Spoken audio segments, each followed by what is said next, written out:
అధ్యక్ష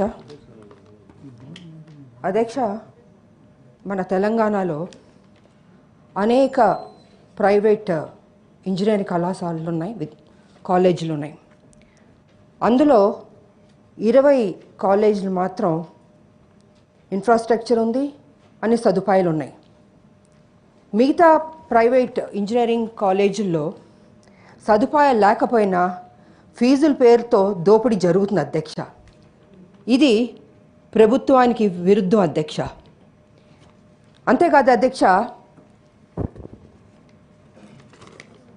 ఇలా విద్య పేరుతో దోపిడీకి పాల్పడే వాటిలో గ్రూప్ ఆఫ్ ఎడ్యుకేషన్ ఇన్స్టిట్యూషన్స్ చాలా ఉన్నాయి అధ్యక్ష. ఇలా కాలేజీల్లో ఇన్ఫ్రాస్ట్రక్చర్ లేని కాలేజీలు కావచ్చు, సదుపాయాలు లేని కాలేజీల మీద ప్రభుత్వం సరైన సమగ్రన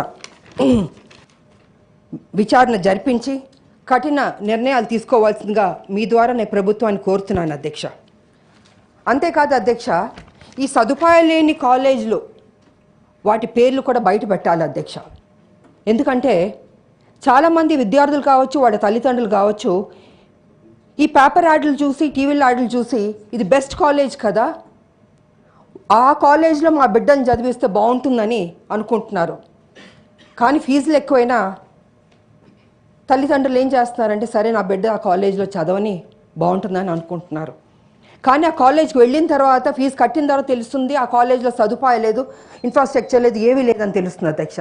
అందుకే నేనేమంటున్నాను అధ్యక్ష, ఈ ఏదైతే కాలేజీలు మోసం చేస్తున్నాయో, ఇన్ఫ్రాస్ట్రక్చర్ లేదు, సదుపాయాలు లేవు, ఆ కాలేజీల పేర్లన్నీ బయట పెట్టవలసిందిగా మీ ద్వారా నేను ప్రభుత్వాన్ని కోరుతున్నాను అధ్యక్ష. ఇది చేయడం వల్ల మన విద్యార్థుల భవిష్యత్తును మనం కాపాడిన వాళ్ళు అవుతాం. అది ప్రభుత్వం కాదు అధ్యక్ష, మనం కూడా జాగ్రత్తలు తీసుకోవాలని కూడా ఈ సందర్భంగా తెలియజేసుకుంటూ సెలవు తీసుకుంటాం. థ్యాంక్ యూ అధ్యక్ష. ఆనరబుల్ మినిస్టర్ శ్రీ సత్యం నెల్లకింటి.